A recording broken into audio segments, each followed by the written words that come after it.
गत सत्र में हम चर्चा कर रहे थे कि इस विश्व नाटक के अंदर परमात्मा का पार्ट कब है, वो पार्ट क्या है और वो पार्ट कैसे बजाता है। तो हमने देखा कि गॉड इज इनकॉर्पोरियल, अपना शरीर परमात्मा के पास नहीं है, वो देहातीत हैं। इसीलिए उनके पास ये ऑप्शन है कि योग्य मनुष्य तन का आधार लेकर के वो हमें ज्ञान और योग की शिक्षा दे सकते हैं और इस स्पिरिचुअल नॉलेज से हमको एनलाइटन कर फिर राजयोग के माध्यम से हम अपना सशक्तिकरण भी करते हैं और परिवर्तन भी हमारा होता है। तो इस तरह से हर आत्मा को जागृत करने का काम जो है वो परमात्मा स्वयं आकर के कलयुग के अंत में और सतयुग की शुरुआत के बीच का जो संगम युग है, इस युग के अंदर करते हैं। परमात्मा जब आते हैं तो हमें मैन, मैटर एंड गॉड तीनों के बारे में विस्तृत नॉलेज हमको देते हैं। फिर कुछ जानने का कुछ बचता ही नहीं है। इतना विस्तार से और इतनी क्लैरिटी से परमात्मा हमें ज्ञान देते हैं।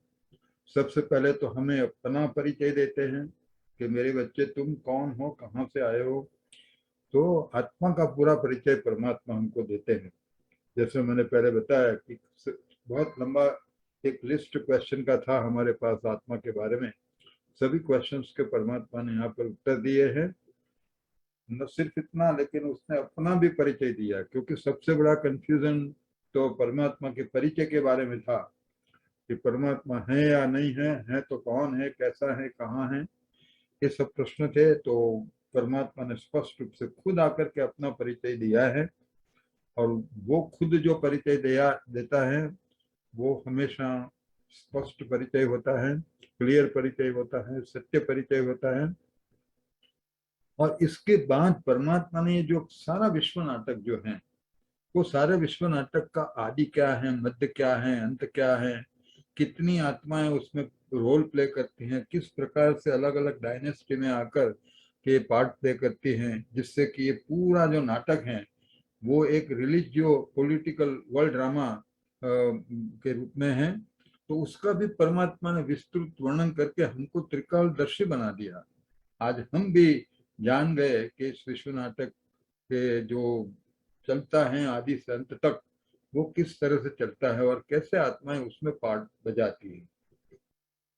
तो आज हम इस इटर्नल वर्ल्ड ड्रामा जो है उसके बारे में परमात्मा ने क्या कहा, उसके बारे में हम चर्चा करेंगे, विस्तृत चर्चा। हमारे अगले 2-3 सेशन जो हैं वो सिर्फ इसी वर्ल्ड ड्रामा के ऊपर ही हैं, क्योंकि इसमें हमारे पार्ट जो आत्माएं पार्ट प्ले करती हैं समय अंतर पर और जन्मांतर के जो पार्ट हैं, वो पार्ट का विस्तृत वर्णन परमात्मा ने यहाँ पर किया है। तो सबसे पहले मैं तो आपको ये बताना चाहता हूँ कि ये जो विश्व का नाटक है, world drama which is being played between man, matter and God, वो कोई आकस्मिक ड्रामा नहीं है। It is not an accidental drama. The world drama which is being played between man, matter and God is not an accidental, it is or haphazard or random or unstable. तो ये बिल्कुल हमको समझ लेना चाहिए। But it is a lawful, systematic, balanced, harmonious and sequential drama है। और ये जो लॉफुल शब्द मैंने यहाँ पर शब्द प्रयोग किया है, माना यहाँ पर इस विश्व नाटक सिद्धांतों पर चलता है और वो सिद्धांत का वायोलेशन कहीं पर भी प्रकृति के तत्व भी नहीं कर सकते हैं, ह्यूमन सोल भी नहीं कर सकते हैं, और वो जो ड्रामा के लॉज हैं उसमें परमात्मा भी इंटरफियर नहीं कर सकते। इतना सिस्टमैटिक, बैलेंस्ड ड्रामा और हार्मोनियस ड्रामा ये मैन, मैटर एंड गॉड के बीच में खेला जा रहा है। कई लोग इस ड्रामा से भी फेड अप होते हैं, लेकिन जब हम पता करेंगे, जब उसको जानेंगे, तब हमको पता लगेगा कि how beautiful is this drama और उसमें हमारा पार्ट भी कितना सर्वोत्तम और श्रेष्ठ पार्ट है। तो आइए, ये जो human souls are actors of this world drama, ये पहले भी जब हम आत्मा का परिचय के बारे में डिस्कस कर रहे थे, साइंस ऑफ ह्यूमन कॉन्शियसनेस के बारे में, तब भी मैंने बताया कि हम सब एक्टर्स के रूप में यहाँ पर पार्ट बजाते हैं, और ये जो ह्यूमन बॉडीज हमको मिले हैं वो एक कॉस्ट्यूम के रूप में हैं। इसका उल्लेख तो गीता में भी किया है, वासांसि जीर्णानि यथा विहाय नवानि गृह्णाति नरो प्राणी तथा शरीराणि विहाय जीर्णा नन्यानि संयाति नवानि देहि। कितना स्पष्ट रूप से बताया है कि ये जो वासांसि जीर्णानि यथा विहाय, माना शरीर के ऊपर के जो वस्त्र हम पहनते हैं वो जब जीर्ण होते हैं, फट जाते हैं, पुराने हो जाते हैं, तो हम कितनी सहज रीति से उसको बदलते हैं। न सिर्फ सहज रीति से, खुशी खुशी से बदल लेते हैं। तो इसी तरह से ये आत्मा का शरीर वस्त्र मात्र है। जब वो जीर्ण हो जाता है, किसी कारण से वो यूजलेस हो जाता है, निकम्मा हो जाता है, तो फिर प्रयोजन नहीं रहता है आत्मा का उस शरीर के अंदर रहने का, तो आत्मा उसको छोड़ देती है और नया शरीर धारण करती है। तो यहाँ पर हम सब आत्माएं, ज्योति बिंदु आत्मा है, एक्टर्स हैं, और ये हमारी जो फिजिकल बॉडीज जो हैं वो हमारे कॉस्ट्यूम्स है। और इस विश्व नाटक का डायरेक्टर, हम एक्टर्स हैं, तो डायरेक्टर तो बट नेचुरल परमात्मा खुद उसका नियामक भी है, नियंता भी है, तो नियामक भी है। तो God is the director of the drama. And the earth planet, जो ये अर्थ प्लैनेट है वो है स्टेज, ये रंगमंच, जिस रंगमंच पर हम आकर के अपना पार्ट बजाते हैं। और इनकॉर्पोरियल वर्ल्ड, जिसके बारे में हमने लास्ट टाइम डिस्कस किया, जब परमात्मा कहाँ कहाँ का निवासी है, परमात्मा का परम धाम जो है जहाँ से हम आत्माएं भी आती हैं, तो वो इनकॉर्पोरियल वर्ल्ड है, which is also called the land of peace, is a back stage. तो बैक स्टेज, फ्रंट स्टेज है ये अर्थ प्लैनेट, और बैक स्टेज जो है वो है परम धाम, जिसको हम रंगमंच और नेपथ्य कहा जाता है। तो नेपथ्य जो हमारा परम धाम नेपथ्य है, और ये पृथ्वी जो ग्रह है वो हमारे लिए रंगमंच है। तो इसी तरह से एक्टर्स, डायरेक्टर्स और ये जो स्टेज और बैक स्टेज परमात्मा ने स्पष्ट रूप से हमको बताया है। अब ये जो मैंने लॉस की बात कही, ये eternal loss of the world drama, कि कौन से सिद्धांतों के ऊपर ये वर्ल्ड ड्रामा चलता है, उसमें कई प्राइमरी लॉज और बेसिक लॉज हम कहेंगे, या प्राइमरी लॉज कहेंगे। तो प्राइमरी लॉज, फिर secondary laws and tertiary laws तो बहुत सारे हैं, कि जिसके आधार पर एक पूरा विश्व नाटक को तो इनन्यूमरेबल कहेंगे तो भी चलेगा। जितने फिजिक्स और अपने साइंस के जो लॉज हैं वो भी स्पिरिचुअल इटर्नल लॉज के विधि नहीं आते हैं। इसीलिए so far laws of the world drama concern, वो तो बहुत सारे हैं, लेकिन उसके जो प्राइमरी, जो बेसिक और प्राइमरी लॉज है, वो लॉ, ये 6 सिद्धांत है। ये 6 सिद्धांत के ऊपर पूरा विश्व नाटक अनादि समय से चला आ रहा है और अनंत तक उसको चलना है। तो पहला जो है लॉ, लॉ ऑफ एटर्निटी, और दूसरा है law of cyclicity, law of identical repetition और repetitive nature of the world. चौथा लॉ है law of increasing entropy, it is also called law of ageing. पांचवा है लॉ ऑफ रीबर्थ, और छठा है law of cause and effect, जिसको हम लॉ ऑफ कर्मा भी कहते हैं। तो लॉ ऑफ कर्मा के बारे में तो काफी कुछ सुना है, हमारी माइथोलॉजी में भी काफी कुछ लिखा है। तो विश्व नाटक का वो एक महत्वपूर्ण सिद्धांत है लॉ ऑफ कर्मा, कि जैसा हम करेंगे वैसा हम पाएंगे, जैसी करनी वैसी भरनी करके काफी कुछ चीजें लॉ ऑफ कर्म के बारे में कही गई है, और काफी किताबें भी लिखी गई है। तो आपने लॉ ऑफ कर्म के बारे में तो सुना होगा, लेकिन ये 5 जो सिद्धांत हैं वो सिद्धांत परमात्मा ने यहाँ पर आकर के हमको स्पष्ट रूप से बता दिया है। यदि ये कंसेप्ट हमारे क्लियर हो जाए ये सिद्धांतों के, जो कि बेसिक और प्राइमरी लॉज हैं, बाकी तो फिर सेकेंडरी टर्सरी लॉज तो बहुत सारे हैं। तो उसमें पहला जो लॉ है law of eternity. Law of eternity of the world drama, it means that this world drama is eternal. The world drama is eternal. The meaning is that no one created this drama. This drama is inert from negative infinity. This world drama is being played, and that is going to continue up to positive infinity. ये अनादि हैं, ये अनंत हैं, शाश्वत हैं और सनातन हैं, ये उसका पहला सिद्धांत है। इसीलिए जो भी थियरी यहाँ पृथ्वी की उत्पत्ति या ये सब पूरी कॉर्पोरियल वर्ल्ड या ग्रहों की उत्पत्ति की जो बात है, वो बात उत्पत्ति है नहीं, है ही। ये लॉ ऑफ इटर्निटी जो है बहुत महत्वपूर्ण सिद्धांत है। ये विश्व नाटक अनादि समय से चला आ रहा है और अनंत तक उसको चलना ही है, वो शाश्वत। somebody said this world drama is not created even by the God. God himself says that I am the director of the drama, I am the transformer of this, the major transformer of this particular drama, but I am not the creator of the drama.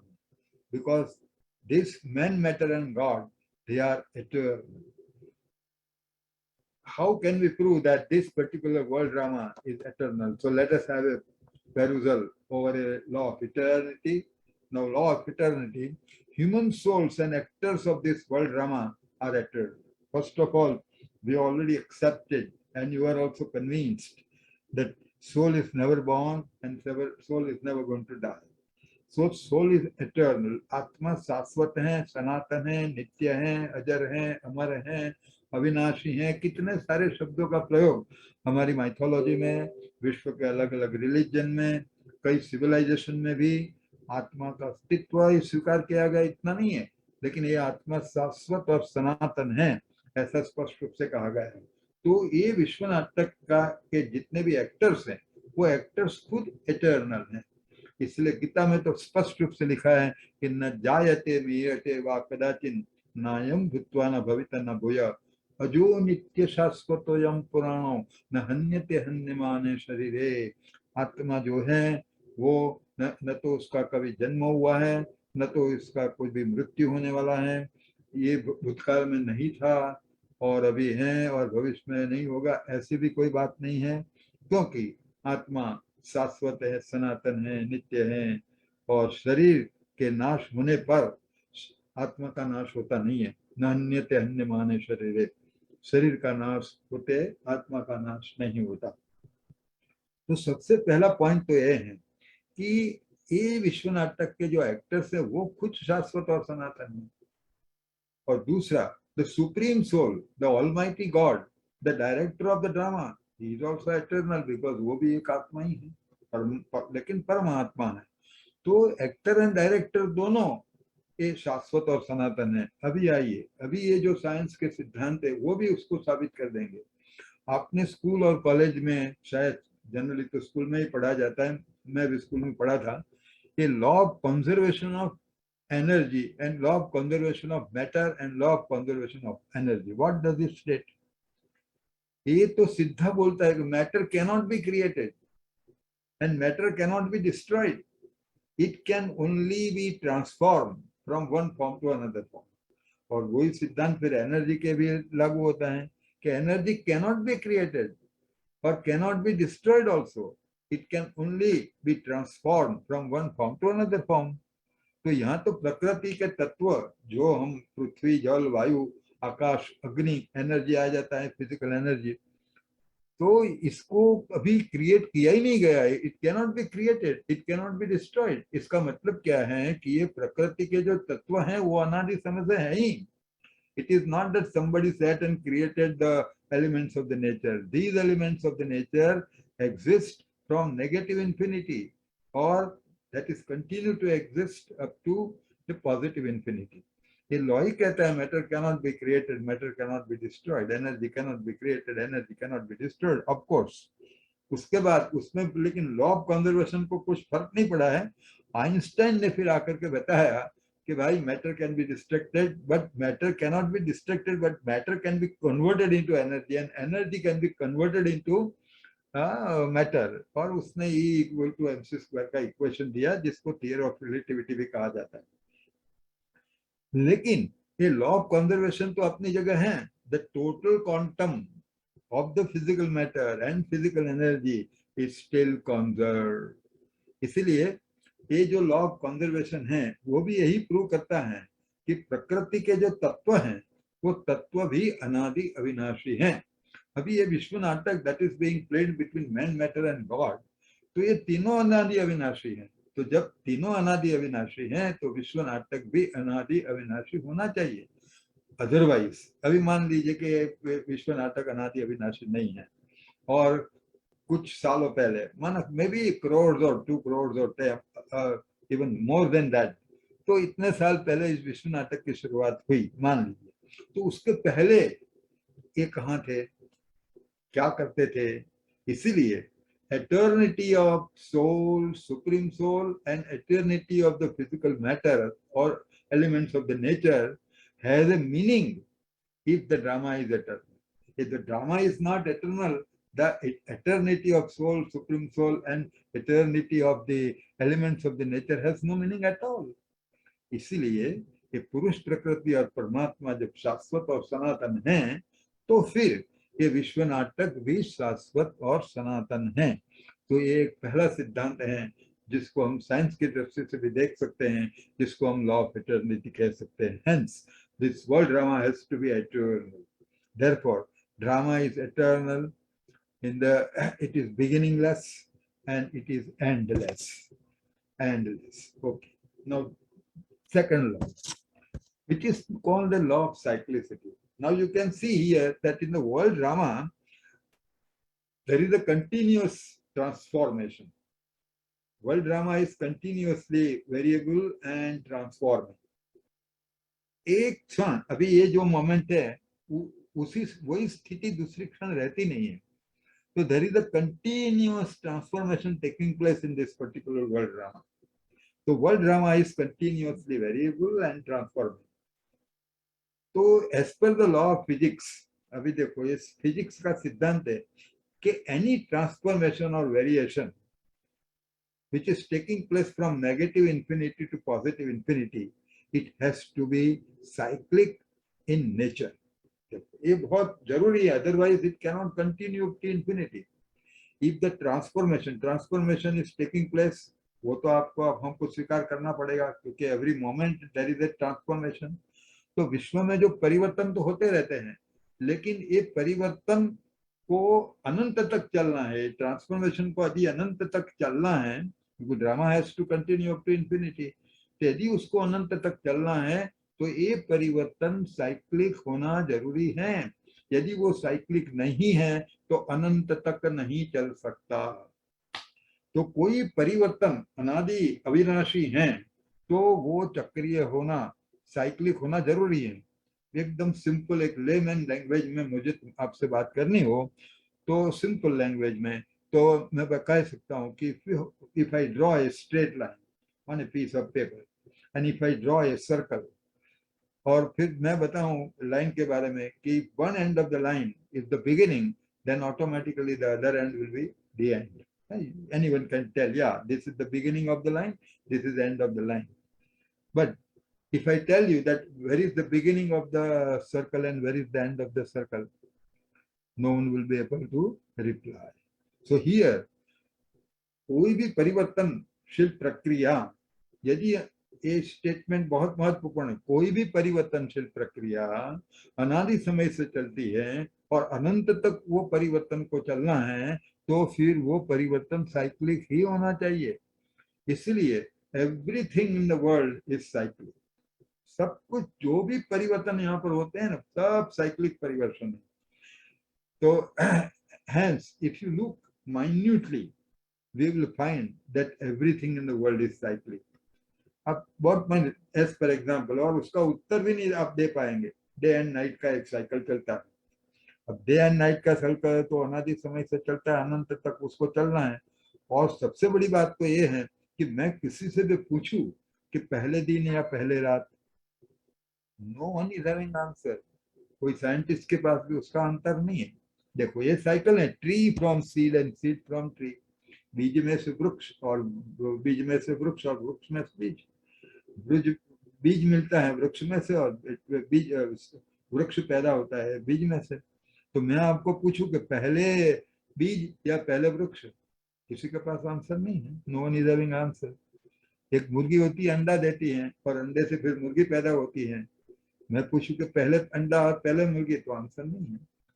तो ये everything in the world, death and birth, पहले मृत्यु या पहले जन्म, तो एक cycle है ना. तो ये साइकिल इवन हमारा जो जो जीवन है, बाल्यावस्था, युवावस्था, प्रौढ़ अवस्था, फिर वृद्धावस्था, और फिर बाद बच्चे के रूप में जन्म लेके हम एक साइक्लिक, हमारा भी साइकिल चलता रहता है। तो everything in the world is cyclic. एक कुछ एग्जांपल दे करके मैंने आपको बताया है। तो everything in the world is, इसलिए एक फिलोसोफर ने ऐसा कहा कि everything in the world is vibrating. Vibration is cyclic phenomena है ना, it's in a form of a wave, cycle के रूप में है। Everything in the world is vibrating और everything in the world is oscillating. दूसरे ने कहा कि oscillating, oscillations are also a cyclic, it's a rhythmic process or cyclic process. So everything in the world is vibrating or oscillating. देखो दूसरी एक बात महत्वपूर्ण है कि एवरी एब्सोल्यूट मोशन, आप एब्सोल्यूट मोशन को, रिलेटिव मोशन को छोड़ दीजिए, every absolute motion are either motion of rotation और रिवोल्यूशन। कोई भी पदार्थ जब मोशन में होता है तो उसकी एब्सोल्यूट मोशन आइदर रोटेशन की है और रिवोल्यूशन की है।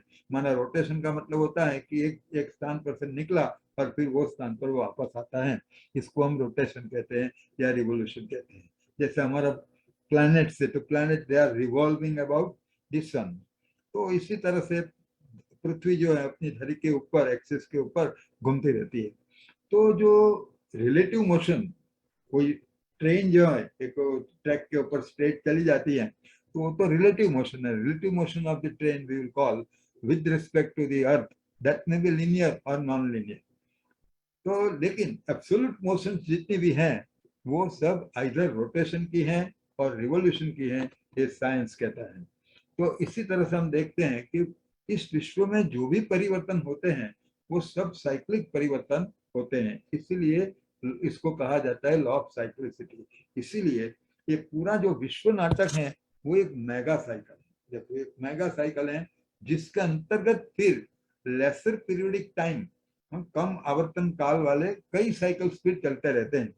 लेकिन लार्जेस्ट पीरियोडिक टाइम वाला जो कोई साइकिल है जिसको हम मेगा साइकिल कह सकते हैं, वो साइकिल है वर्ल्ड ड्रामा का साइकिल, जिसका उल्लेख गीता के अंदर कल्प के रूप में किया गया है कि ये पूरा जो एक साइकिल है वो कल्प है, वो फिर कल्प कल्प वो रिपीट चलता रहता है, कल्प कल्प रिपीट भी होता है, चलता रहता है। तीसरे नंबर का लॉ वही है। तो कल्प कल्प वो फिर चलता रहता है। और एक कल्प जो साइकिल है जिसका हमने लास्ट टाइम भी डिस्क्रिप्शन दिया था, ब्रह्मा का दिन, ब्रह्मा की रात्रि, दो डिवीजन किए गए हैं। फिर हर दिन और रात का फिर उन्होंने एक युग में डिवीजन किया है। तो 4 युग वाला जो साइकिल है, तो सतयुग है, त्रेता युग है, द्वापर युग है, कलयुग है। तो इस तरह से 4 युग वाला चक्र जो साइकिल है वो अनादि समय से चलता है और अनंत तक उसको चलना है। तो ये जो सिद्धांत साइक्लिसिटी का है वो महत्वपूर्ण है। Everything in the world is cyclic. आइए कुछ और जो उसके बारे में साइंटिस्टों ने जो बताया वो बताया। As per the Newton's laws of gravitation and Einstein theory of relativity, ये दोनों के आधार पर it has been proved now that every transformation taking place in the world is cyclic. ये पूरा एक टाइम्स ऑफ इंडिया, आपने नाम तो सुना होगा, इंडिया का एक बहुत पॉपुलर न्यूज़पेपर है। उसमें भी एक आर्टिकल लिखा था, एक भाई ने बहुत अच्छी तरह से लिखा था और प्रूव करके बताया था कि Newton's laws of gravitation and Einstein theory of relativity से ये everything in the world is cyclic. अब देखिए साइंटिस्ट नेम फोरियर करके एक साइंटिस्ट हो गया, तो आपने शायद मैथमेटिक्स जिन्होंने पढ़ा होगा तो एक एडवांस मैथमेटिक्स में फोरियर सीरीज करके आती है, फोरियर सीरीज। तो वो वैसे तो ही वाज अ सेलर, और फिर जब सेलर था तो सी के बीच में रहना पड़ता था। तो कई उसने देखा कि सिस्टमैटिकली सी वेव्स कम, फिर जब उसका सुपर इम्पोजिशन जब होता है वो इसका तो एक फ्लैश के रूप में आता है। तो उसको लगा कि एवरी फ्लैश जो रैंडम होता है, फ्लैश इज ऑलवेज रैंडम, तो हर फ्लैश के पीछे कुछ सिस्टमैटिक वेव्स का सुपर इम्पोजिशन होता है। इसीलिए फिर उन्हें उसने लीनियर और नॉन लीनियर जो मैथमेटिक्स में जो फंक्शंस आते हैं उसको एक्सपांड किया साइक्लिक फंक्शंस में। आप सब जानते हैं कि ट्रिगोनोमेट्रिक फंक्शंस जो होते हैं, जो मैथमेटिक्स पढ़े उनको थोड़ा समझ में आएगा, लेकिन जो ट्रिगोनोमेट्रिक फंक्शंस जो हैं वो साइक्लिक फंक्शंस है। या तो कहेंगे only trigonometric functions are cyclic, और ये भी महत्वपूर्ण बात है कि only trigonometric functions can be defined from negative infinity to positive infinity. Linear non linear equations को हम नेगेटिव इन्फिनिटी से पॉजिटिव इन्फिनिटी तक नहीं डिफाइन कर सकते हैं। Only cyclic functions can be defined. आपने कुछ साइन थीटा कॉस थीटा थोड़ा बहुत पढ़ा हो, स्कूल के अंदर पढ़ा हो ट्रिगोनोमेट्री, तो ये भी प्रूव करता है। तो ये फूरियर ने भी बताया कि जो कुछ आपको रैंडम लगता है, क्योंकि काफी कुछ हमको एफिजॉड और रैंडम लगता है, तो वो जो रैंडम आपको दिखता है या एफिजॉड आपको दिखता है, it is nothing but the conglomeration या superimposition of the different cyclic phenomena with different amplitude and frequency. तो ये जो ultimately nothing, it is nothing but the conglomeration of the cyclic phenomena. तो एम्पलीट्यूड में अलग अलग amplitude and frequency वाला cyclic phenomena होगा, उसको सुपर इम्पोज किया जाता है। अभी तो साइंटिस्ट ने ये भी प्रूव किया है और हमारे कई फिलोसॉफी में भी ये बताया कि टाइम इटसेल्फ इज साइक्लिक। जो टाइम बीता है वो दोबारा आने वाला है। Time itself is cyclic. Most of the religion of the world believe that time is cyclic. आइए, Shrimad Bhagavad Gita also it is said that by it is said by the God that under my supervision, एक पूरा एक श्लोक है कि under my supervision this living and inert nature is getting transformed cyclically। मैं दक्षिण करके बहुत ही अच्छा श्लोक है जिसके अंदर उन्होंने बताया है कि ये जो प्रकृति है पूरा विश्व नाटक है, मेरे सुपरविजन के अंडर में वो कंटिन्यूअसली वो ट्रांसफॉर्म होता रहता है और ये ट्रांसफॉर्मेशन है वो साइक्लिकल है। अभी देखो, ये तीसरा जो नियम है जो सबकी बुद्धि में बैठने में जो कठिनाई आती है और कई लोग उसमें आर्गुमेंट करते हैं, लेकिन ये साइंटिफिकली प्रूव हो चुका है अभी। It is not necessary, it is not enough if the world drama has to be eternal. Suppose if the world drama has to be eternal, it is not enough that it should be cyclic only. Cyclic तो होना ही चाहिए, cyclic नहीं होगा तो eternal नहीं हो सकता है, पहला पॉइंट। लेकिन that should be another condition fulfilled. वो क्या है? That this cycle should repeat identically. Cyclic हो सकता है लेकिन वो साइकिल आइडेंटिकली रिपीट नहीं होता है तो भी वो इंफिनिटी तक चल नहीं सकता। इसीलिए लॉ ऑफ आइडेंटिकल रिपीटेशन अथवा repetitive nature of the world drama, this world drama is cyclic but it repeats identically every cycle, or it has to repeat identically in every cycle. If it doesn't repeat identically in every cycle, it cannot continue up to infinity.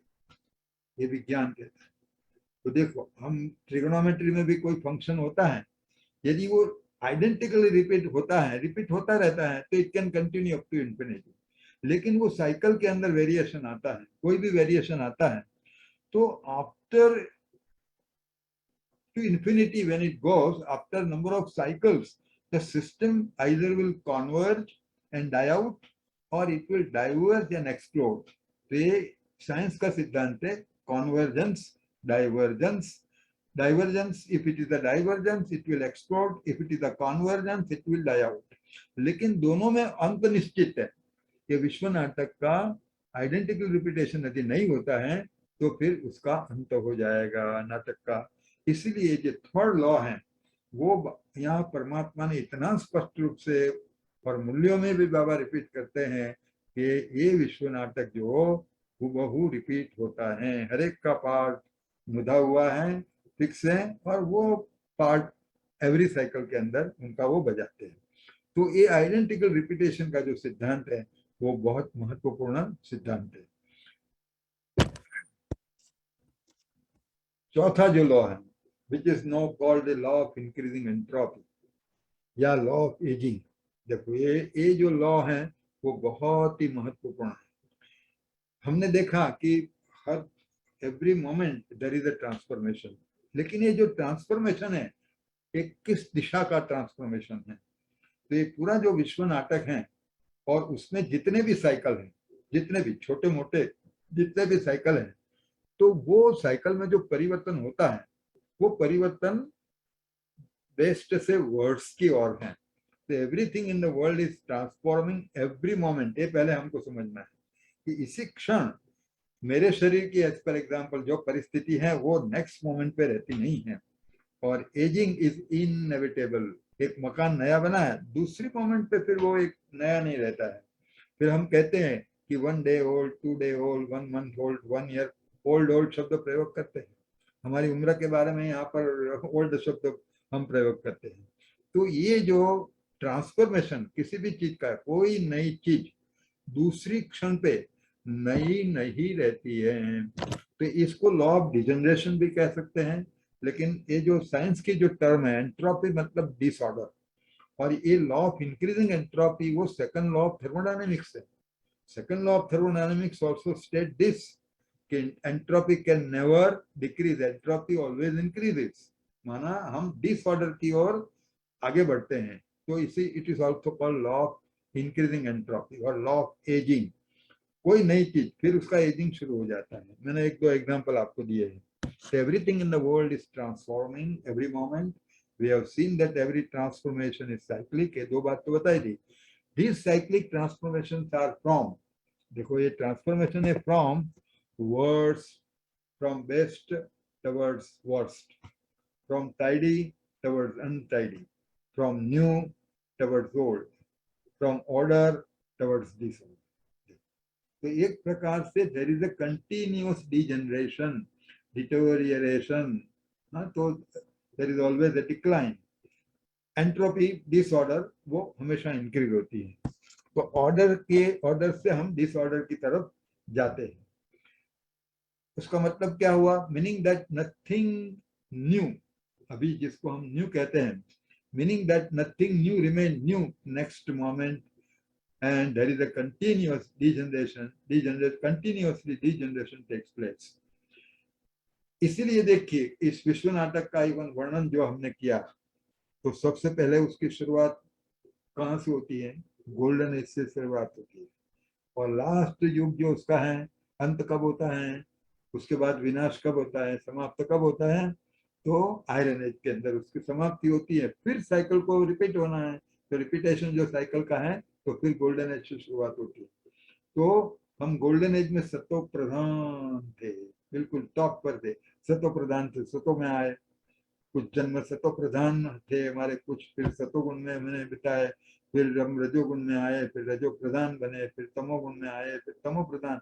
लेकिन order से disorder की तरफ हमारा एक प्रकार से continuous degeneration होता है।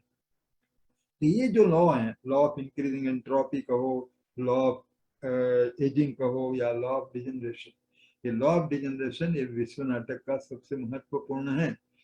फिर ये एंट्रोपी जो है वो किस तरह से ऊपर ले जा सकती है? अभी देखो कि ओरिजिनल स्टेट पे जब रिपीट होना है तो ओरिजिनल स्टेट पे आना चाहिए, तो यही परमात्मा का पार्ट है कि उसको फिर दोबारा ओरिजिनल उसकी एंट्रोपी को जीरो लेवल पे ला करके, जो मैक्सिमम हो जाती है आयरन एज के एंड में, उसको जीरो लेवल पे ला करके फिर गोल्डन एज से दुनिया की शुरुआत करनी है। तो ये काम कोई कर नहीं सकता। अभी साइंस का सिद्धांत क्या कहता है कि कोई भी सिस्टम होती है, हाँ, क्लोज सिस्टम, तो क्लोज सिस्टम के अंदर काफी कुछ प्रक्रिया, सिस्टम बोला जाता है, सिस्टम इंजीनियरिंग को कहते हैं उसको। तो उसमें जो कुछ भी ट्रांसफॉर्मेशन होते रहते हैं वो डिसऑर्डर की तरफ ही होता है, उसमें एंट्रोपी इंक्रीज होती है। अभी उसको ओरिजिनल स्टेज पर लाना है, तो अंदर की जो सिस्टम की विधिन जो है वो कुछ नहीं कर सकते उसमें से। Only external intervention of external agency, external intervention of external agency ही उसको ओरिजिनल स्टेज पे ला सकती हैं। इसीलिए जो परमात्मा का जो सारे विश्व नाटक के अंदर रोल है, how why is outside the drama, drama के बाहर क्यों है? यदि वो नहीं होता कि there would be no one जो पूरे कलयुग को सतयुग के अंदर ट्रांसफॉर्मेशन कर सकता है, जो एंट्रोपी मैक्सिमम से जीरो लेवल तक लाने के लिए someone has to be outside, और वो है परमात्मा।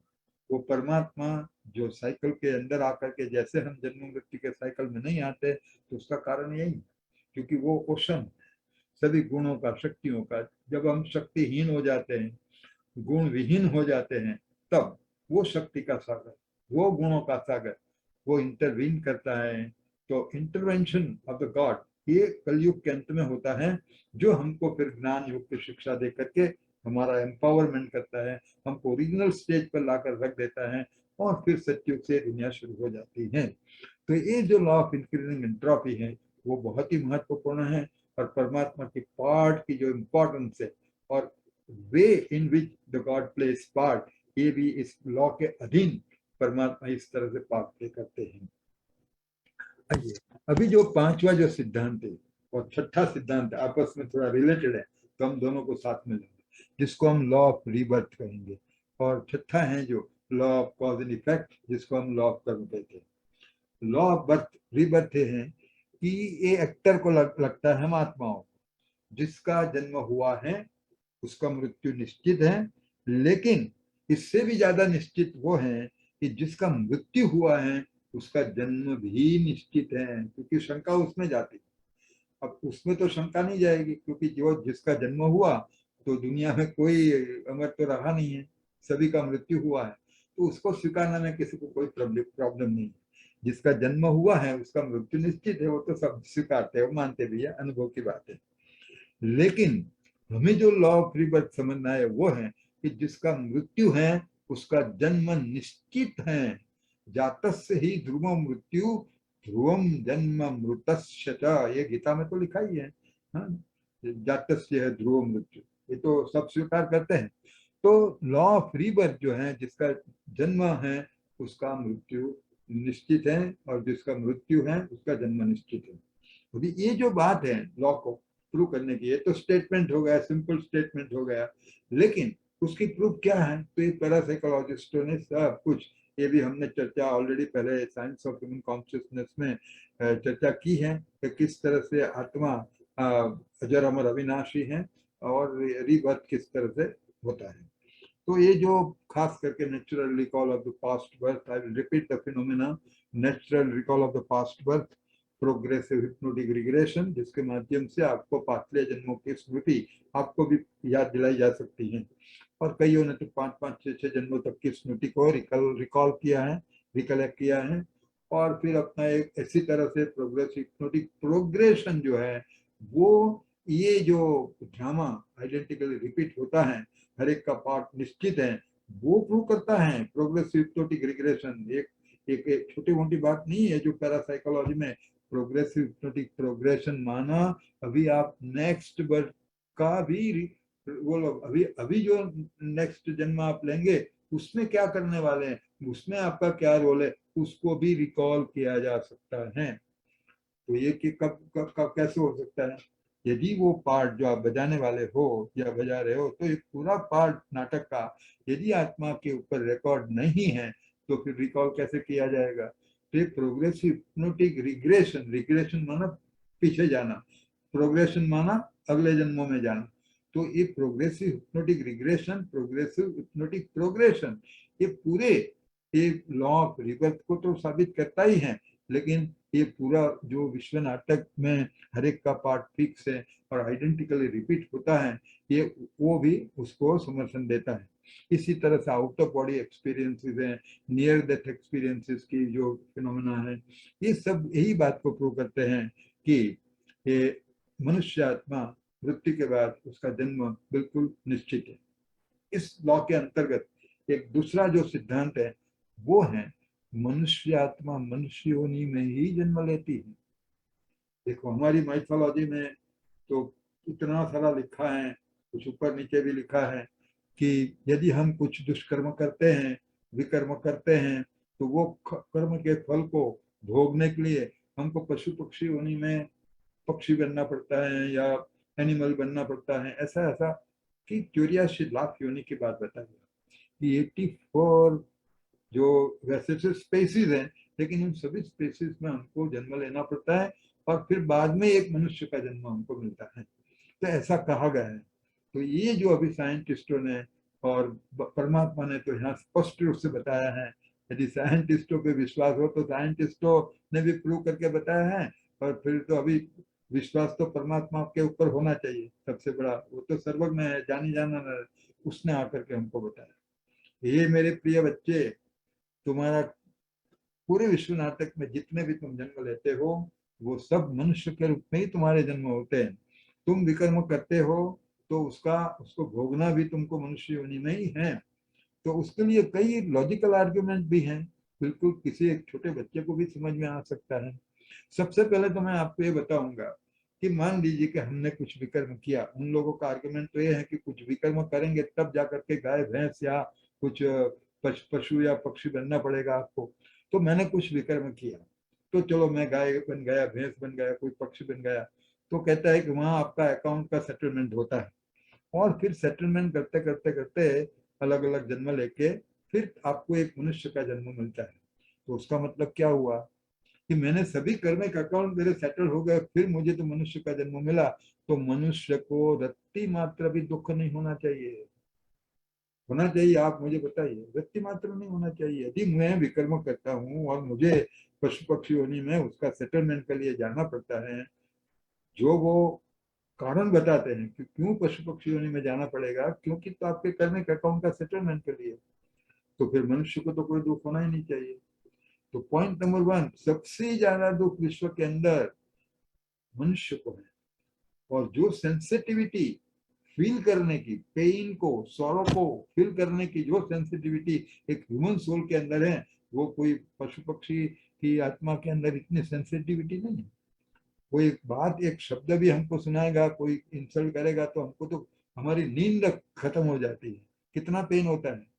तो हम तो बहुत ही, हमको तो सजा कोई शब्द उच्चारण करके भी दे सकते हैं, और पशु पक्षी उन्हीं के अंदर का उनको तो मजा है। और देखो, यदि वो भोग योनि है, मान लीजिए कि कुत्ता बनना या भोग योनि है, तो यहाँ पर पेट कैट पेट डॉग के देखिए, वो तो मनुष्य से भी अच्छा खाना खाते हैं, मनुष्य से अच्छा भी उसको रहने को मिलता है। तो यहाँ तो मनुष्य को भूखे मरना पड़ता है। सोमालिया में जाइए, इथोपिया में जाइए, हार्ट पिंजर देखेंगे आपको, छोटे छोटे बच्चे, क्या हालत हो गई है मनुष्य की। तो जो कुछ भी हमको भोगना है वो मनुष्य के जन्म में ही भोगना है। तो ऐसे कई आर्गुमेंट है, एक आर्गुमेंट नहीं, हमारे पास समय की सीमा है। यदि कोई विस्तार से करना चाहे तो फिर बातचीत हो सकती है। लेकिन इन शॉर्ट मैं कहूंगा कि ये लॉ ऑफ रीबर्थ के अंदर दो सिद्धांत आते हैं कि जिसका जन्म हुआ है उसका मृत्यु निश्चित है, वो दिखाई देता है, लेकिन जिसका मृत्यु है उसका जन्म निश्चित है। और साथ में मनुष्य आत्मा मनुष्य योनि में ही जन्म लेती है, उसको अपने कर्म का फल मनुष्य योनि में ही भोगना पड़ता है। अच्छा कर्म करेंगे तो सुख मिलेगा, बुरा कर्म करेंगे तो दुख मिलेगा। पेन एंड सॉरो के अलावा आत्मा हाथ में कुछ नहीं आएगा। तो ये लॉ ऑफ जो रिबर्थ है वो बहुत ही महत्वपूर्ण है। और जो अंतिम लॉ है, सिद्धांत, वो है कर्म का सिद्धांत। जैसा करेंगे वैसा भरेंगे। इसके बारे में तो बहुत सारे हमारे जो ऋषि मुनि हो गए, उन्होंने भी काफी बताया है। हाँ, तुलसीदास ने भी काफी कुछ उसके बारे में बताया है। तो जैसे करनी वैसी भरनी, तो इसमें हमको ये समझना है लॉ, कि इतना तो समझ में आता है जैसा करेंगे वैसा फल पाएंगे, लेकिन कौन से कर्म का किस प्रकार का फल पाएंगे। अभी तो ऐसा है कि जो मन होगा विकर्म, मान लेते हैं सुकर्म, तो पहले तो नॉलेज होना चाहिए, हमको ज्ञान होना चाहिए कि कर्म क्या है, कर्म किसको कहेंगे। फिर कर्म के अनेक प्रकार हैं, अकर्म है, सुकर्म है, विकर्म है। तो इन जनरल कर्म क्या है, फिर ये तीनों की जो डेफिनेशन जब तक पता नहीं लगेगी तो हम फिर सत्कर्म जानते ही नहीं है, सत्कर्म क्या है। विकर्म को सत्कर्म मान करके फिर मान लेते कि हमने तो सत्कर्म किया। तो ये सब चीज हमको समझना पड़ेगा, ये लॉ ऑफ कर्म के अधीन आता है। तो कर्म क्या है, पहले तो हम समझेंगे कर्म क्या है। तो जब आत्मा शरीर को धारण करती है, परम धाम को छोड़ती है, कॉर्पोरियल वर्ल्ड में जब आती है, तो फिर वो एक्टिविटी शुरू करती है, एक्टिविटी। तो इस कॉर्पोरियल वर्ल्ड में आत्मा ने जो भी एक्टिविटी की, वो एक्टिविटी को हम कर्म करेंगे। इसका मतलब ये नहीं कि शरीर के माध्यम से जो कुछ भी हमने किया वो कर्म है, वो तो है ही है। शरीर तो साधन है, और शरीर के साधन के माध्यम से हमने जो कुछ भी किया। शरीर में कितनी सारी इंद्रियां हैं, 13 इंद्रियों की बात हमने बताई है। 5 कर्म इंद्रिया, 5 ज्ञान इंद्रिया शरीर के साथ कनेक्टेड है, और 3 सूक्ष्म इंद्रिया आत्मा के साथ कनेक्टेड है।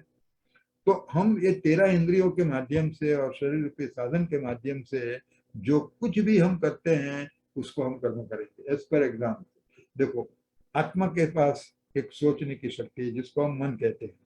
फिर कुछ निर्णय करने की भी शक्ति है जिसको हम बुद्धि कहते हैं, और फिर शरीर है जिसमें अनेक प्रकार के कर्मेंद्रिय है।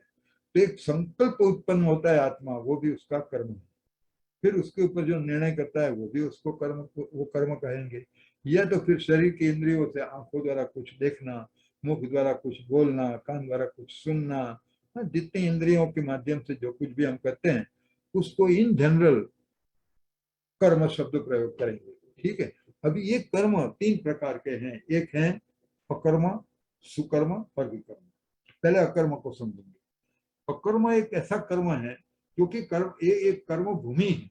तो कर्म करना ये तो कंटिन्यूअस प्रोसेस होगा, है ना। आत्मा निम्न में भी हमारा कर्म चलता ही है, हम स्वप्न देखते हैं, काफी कुछ करते हैं, निम्न में भी करते हैं। तो कंटिन्यूअसली कर्म तो चलता ही रहता है। लेकिन ज्यादातर हमारे जो कर्म है वो अकर्म है। कर्म अकर्म माना क्या, कि जिसका कोई बंधन नहीं होता है, लेप क्षेप नहीं लगेगा, अकर्म शब्द प्रयोग किया है। कि मान लीजिए कि स्नान करने का एक डेली रूटीन है, स्नान करने का समय हुआ, मैंने मेरे को संकल्प आया कि मुझे स्नान करना है, तो ये अकर्म हो गया। क्योंकि ये आपकी डे टू डे जो लाइफ है उसको न सुकर्म कहेंगे, उसमें सुकर्म क्या कहेंगे, विकर्म कैसे कहेंगे। तो न तो वो सुकर्म है, न तो विकर्म है। और विकर्म वो होता है कि किसी भी विषय विकार, अब ये विषय विकारों का लिस्ट भी आपको मैं दूंगा, किसी भी विषय विकारों के वशीभूत होकर के आपने कोई कर्म किया तो वो विकर्म के खाते में चला जाएगा।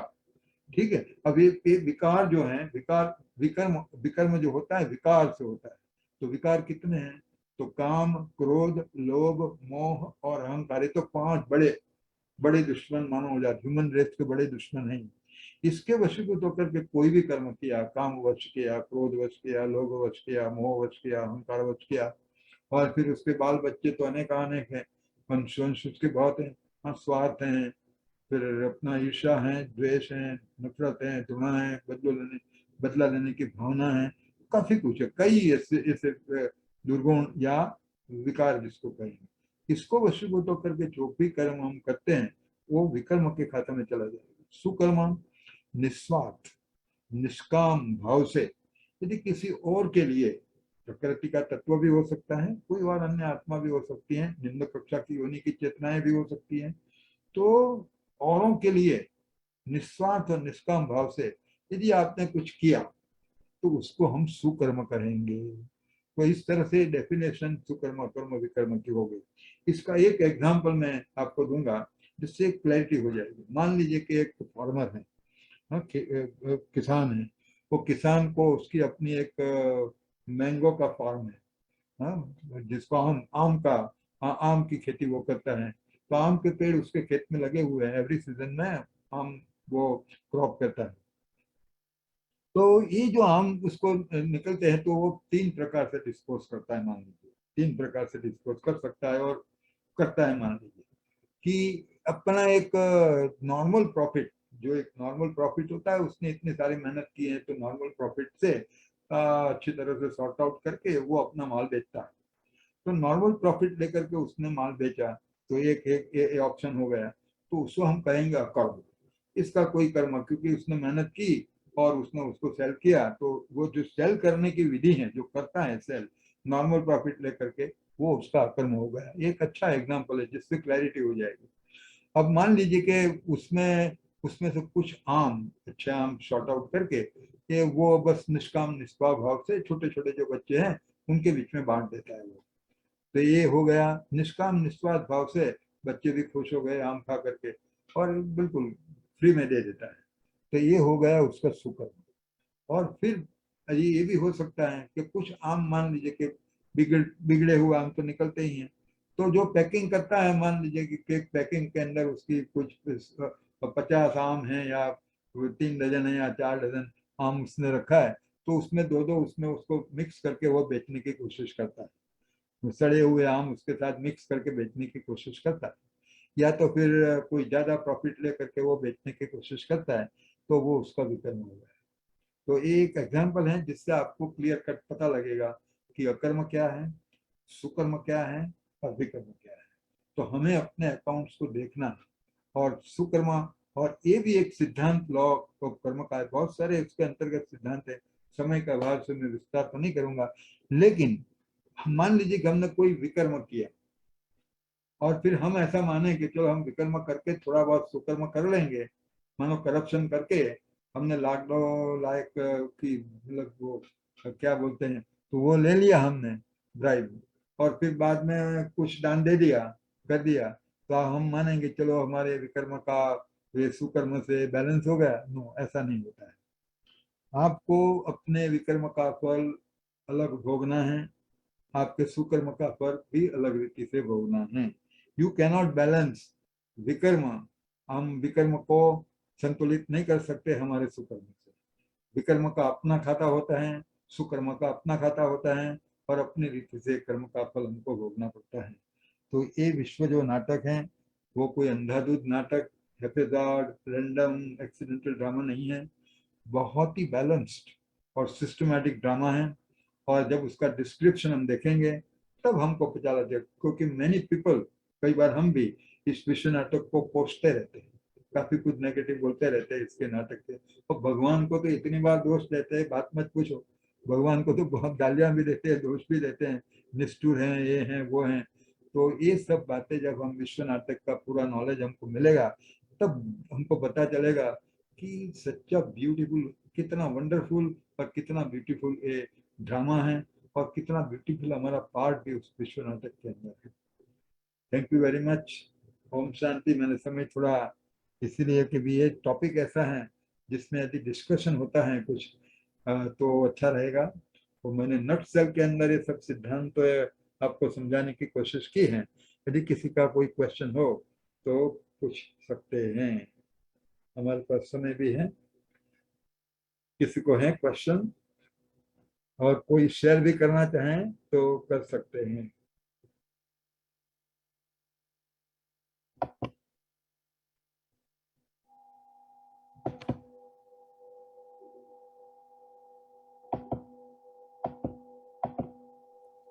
या ब्रदर, मेरे एक क्वेश्चन है। हाँ बोलिए। वो क्या है ना, वो जो सभी बोलता है कि उधर 84 लाख योनि का जन्म होता है हमारा, तो हाँ।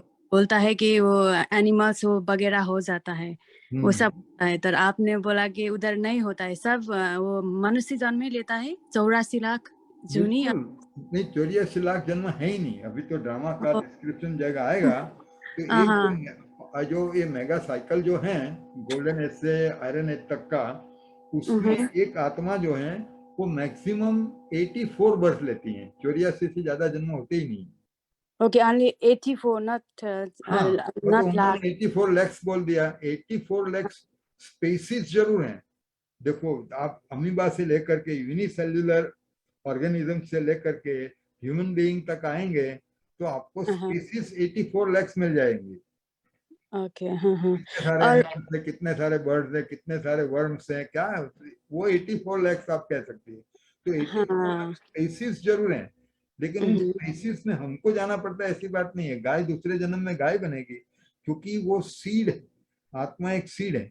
अब गाय गाय क्यों बनेगी? क्योंकि जो consciousness, the level of consciousness, I am using the word level of consciousness, जो level of consciousness human being किस आत्मा में है वो लेवल ऑफ कॉन्शियसनेस काऊ में नहीं है। जो लेवल ऑफ कॉन्शियसनेस काऊ में है वो पक्षी में नहीं है। जो लेवल ऑफ कॉन्शियसनेस पक्षी में है वो वंश में नहीं है। जो कॉन्शियसनेस वंश में है वो यूनिसेलुलर ऑर्गेनिजम्स में नहीं है। तो हर एक के अंदर कॉन्शियसनेस है, लेकिन लेवल ऑफ कॉन्शियसनेस कितना, सेंसिटिविटी कितनी, फिर एबिलिटीज कितनी, ये माइंड, इंटेलेक्ट एंड जो रिजॉल्व की मैंने बात बताई वो हर चेतना के अंदर थोड़ा है। तो हर एक के पास संकल्प करने की शक्ति, इंटरप्रेट करने की शक्ति, एनालिसिस करने की शक्ति, परसेप्शन की शक्ति, ये सब तो थोड़ी वंश के अंदर ये सब कुछ है। तो कॉन्शियसनेस चेतना जो है वो सब में है, लेकिन लेवल ऑफ कॉन्शियसनेस में काफी अंतर है, काफी अंतर है, बहुत सारा अंतर है। तो ये जो हजारों की संख्या में जन्म लेते हैं मिनटों में, फिर कईयों की तो लाइफ कुछ मिनटों की, चंद सेकंडों की होती है। देखो, तो ये जो पूरा जो विश्व है उसमें चेतना तो है, जड़ एंड चेतन के बीच में नाटक खेला जा रहा है। और 84 लाख स्पेसीज हो सकती है, एक सही है, लेकिन हर एक स्पेस अपना रिवर्थ उन्हीं की स्पेस में लेता है। गाय दूसरे जन्म में गाय बनेगी एंड शी इज सेटिस्फाइड, वो ठीक ही है। और जो फिर हाँ, तो उसमें और मनुष्य आत्मा मनुष्य योनि में जन्म लेता है। और मैंने कई आर्गुमेंट भी बताए और भी डिस्कस कर सकते हैं, मतलब ओके। मनुष्य आत्मा और एक साइकिल के अंदर एक जो मेगा साइकिल है जो परमात्मा ने स्पष्ट रूप से बताया, जिसका हम डिस्कशन करेंगे, it is only of 5000 years. वो कल हमारा जो सेशन होगा ओके। उसमें प्रूव भी करेंगे कि 5000 ईयर्स का क्यों है। तो 5000 वर्ष के साइकिल में हमारे मैक्सिमम बर्थ जो है ना वो 84 है, और एक पूरे साइकिल में मिनिमम एक बर्थ के लिए भी आना तो पड़ता ही है। मैं तो कहूँगा मेजोरिटी 2/3 आत्माओं का तो जन्म ही 2-3 जन्म ही है साइकिल के अंदर, बाकी ऊपर पड़े रहते हैं। और ये हम जो ध्यान वगैरह वो योग करते हैं ना, वो मोक्ष के लिए करता है ना, तो वो बोलता है कि मोक्ष मीन्स उन्हीं आई मीन ऊपर ही वो शांति धाम में होने के लिए कर रहे हैं ना ये। पहली तो मैं बात बताऊं कि मोक्ष क्या, मोक्ष का कंसेप्ट क्लियर होना चाहिए। सवाल तो कॉमन सवाल आपने पूछा है, बहुत अच्छा सवाल भी पूछा है, और इसकी स्पष्टता भी होनी चाहिए। मोक्ष माने क्या? मोक्ष का मतलब है नहीं एस्केपिंग फ्रॉम द पार्ट। देखो, एस्केपिंग फ्रॉम द पार्ट ये मोक्ष नहीं है, क्योंकि परमात्मा खुद फ्री नहीं है उसमें, परमात्मा खुद उसमें बंधा हुआ है। जिसको हम मुक्तेश्वर कहते हैं वो खुद एवरी कल्प उसको आना पड़ता है। कल्पक्षय पुनस्तानि कल्पादौ विश्वजा में, गीता में तो लिखा है कल्प के अंत में आता हूं मैं। अरे वहां तो युगे युगे भी लिख गया है, दूसरे श्लोक में तो मैं युगे युगे आता हूँ, मैं तो सतयुग में आता हूँ, त्रेता के अंत में भी आता हूँ, द्वापर में भी आता हूँ, कलयुग में भी आता हूँ। वो तो कहता है कि मैं आता रहता हूँ। तो God is not free from this particular cycle. Okay. तो और ये साइकिल जो हम साइकिल से फ्री होने का मतलब, ये साइकिल का फ्री होने की बात कौन करता है पता है? कौन इसको वर्ल्ड ड्रामा का पता नहीं है। और वो क्या है कि सभी बोलता है ना कि मोक्ष के लिए करता हूँ ये ध्यान वगैरह, अच्छा, सभी बोलता है ना। ये मैं बताऊं कि इस मानो कि मेरी आत्मा है, अब मेरी आत्मा कुछ परमात्मा में मिल गई है, वो अलग कहते हो आत्मा परमात्मा में मिल गई, निर्वाण हो गया, ठीक है। उसका मतलब क्या है? This is a suicidal act. तो सुसाइड करने की बात हो गई ना, अपना अस्तित्व ही खत्म कर दिया।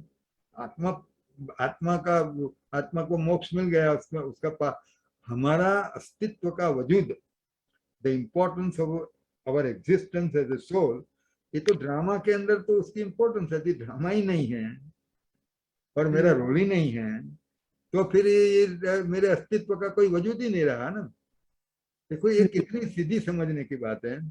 वेदर मैं एग्जिस्ट, मेरा अस्तित्व है मेरा अस्तित्व नहीं है, कोई मतलब ही नहीं, मीनिंगलेस है। मेरे अस्तित्व का महत्व ये विश्व नाटक के पार्ट में रहा हुआ है। यदि विश्व नाटक का पार्ट ही नहीं है तो फिर मेरे अस्तित्व का क्या मतलब?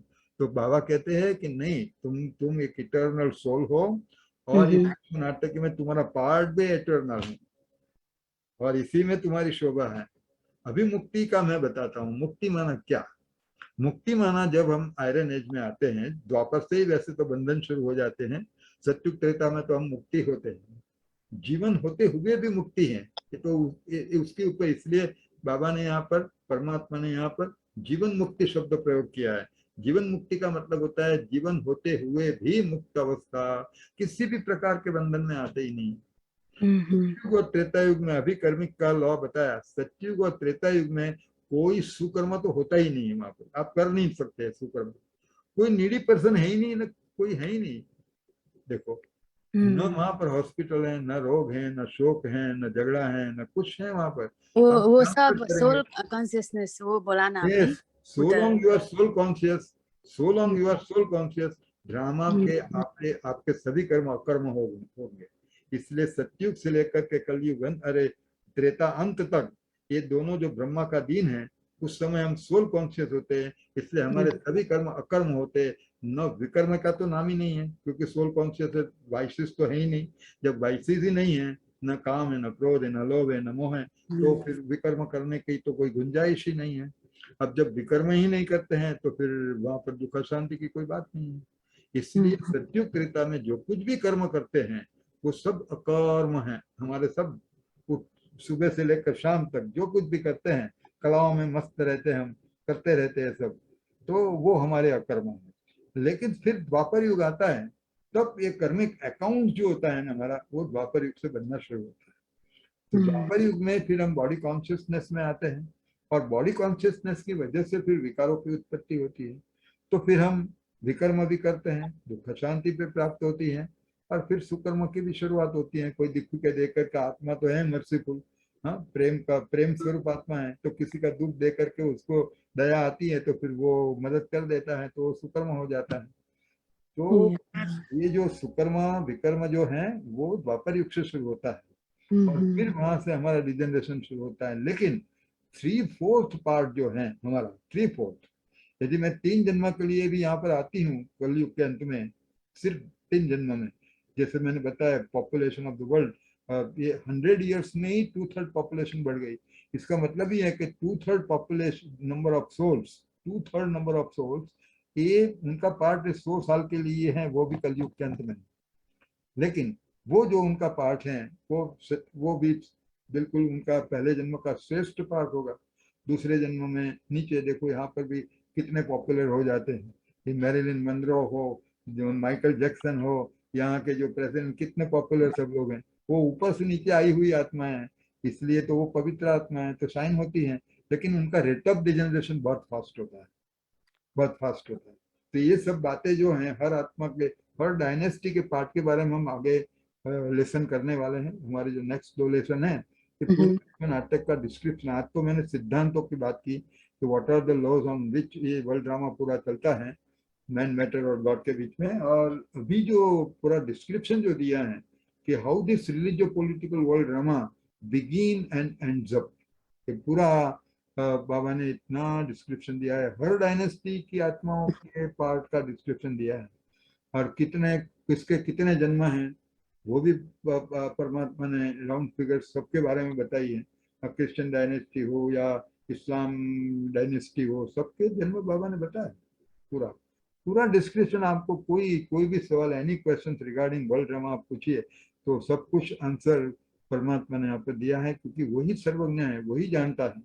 हाँ, तो हमको अभी वो गीता का श्लोक इतना हमको अनुभव होता है, बहुनी में व्यतीतानि जन्मानि तव चार्जुनम तान्यम वेत्त सर्वाणि नत्तम वेत्त तरम तरह। प्रैक्टिकल में अभी अनुभव होता है कि तू तेरे जन्मों को मेरे जन्मों को नहीं जानता था, ना जानता हूँ, लेकिन मैं जब आता हूँ तब तेरे जन्मों को भी दिखाता हूँ, मेरे जन्मों को भी दिखाता हूँ।